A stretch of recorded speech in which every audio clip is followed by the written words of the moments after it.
And well, even as we are tracking the latest on vaccine supply, there are questions about the vaccine passports and whether it will happen by way of the WHO's pre-qualification.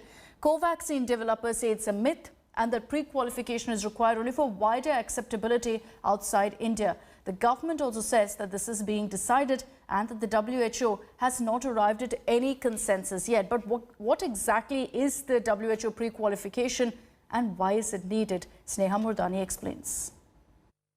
The only way to cushion the third wave is to vaccinate, vaccinate and vaccinate as many people as we can. But India's pace has been woefully slow.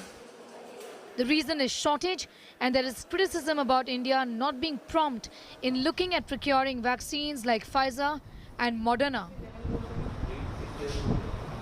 We should have anticipated the same happening here a little later.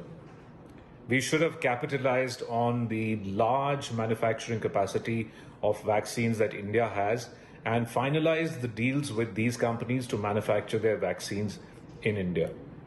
All this should have happened 4 or 5 months ago so that we could be using those vaccines now and seeing the pandemic through by September, October 21. We underestimated the vaccine requirement, say public health experts. It seems to have originated from insufficient amount of time and thinking given to supply and procurement of vaccines, and more attention was given on the prioritization of target population.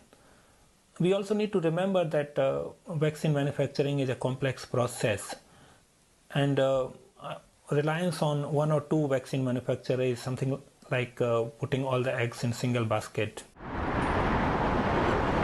At least in its dealings with Pfizer, the deal breaker last year was the insistence on indemnity clause and also Pfizer's insistence on not conducting bridging studies, conditions that India's drug regulator did not agree to.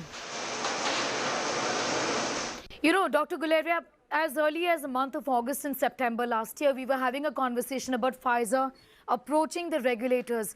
Do you think the decision that the regulators have now taken, apply for emergency use authorization, a decision is going to be taken in 3 days, carry on with bridging studies, this could have been done earlier, we could have saved more lives?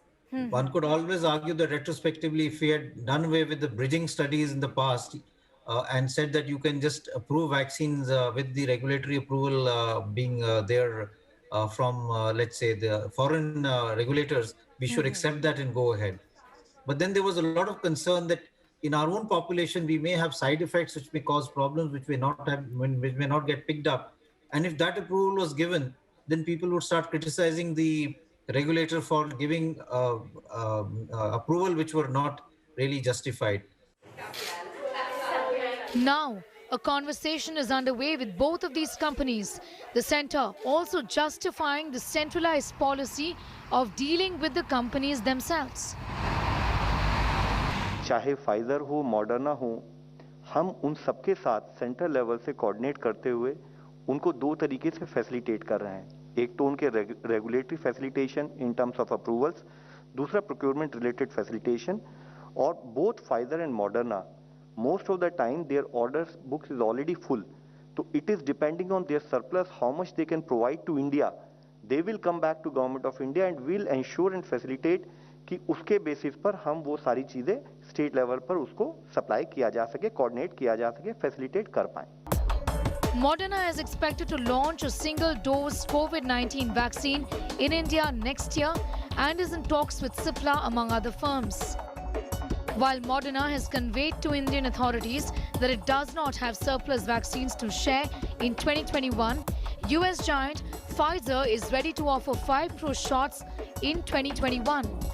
But it continues to insist on regulatory relaxations, including indemnification, it enjoys in many other countries.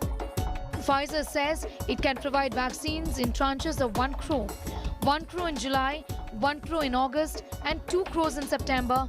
Again, 1 crore in October for supply to India this year, and that it's only going to be dealing with the government of India, and payment for the vaccines will have to be made by the government of India to Pfizer India. In a statement to India Today, Pfizer said that it is committed to continue engagement with the government of India to support its fight against the pandemic and to make the Pfizer-BioNTech COVID-19 vaccine available for use in the country. It also says the discussions are ongoing. At least 2 high-level meetings were held only last week to discuss the manner in which the widening gap between supply and demand of vaccine doses in India can be stemmed and how Pfizer and Moderna can be brought to the country. Pfizer has suggested that at least 116 countries have signed the indemnification document and it expects India to do the same. Given the fact that over 14 crore doses of Pfizer's vaccine have been administered outside of India and very little serious adverse events, very few adverse events have been reported, and also that this vaccine is being given to children, makes the proposition of having this vaccine in India an exciting one. In New Delhi, Sneha Murdani for India Today.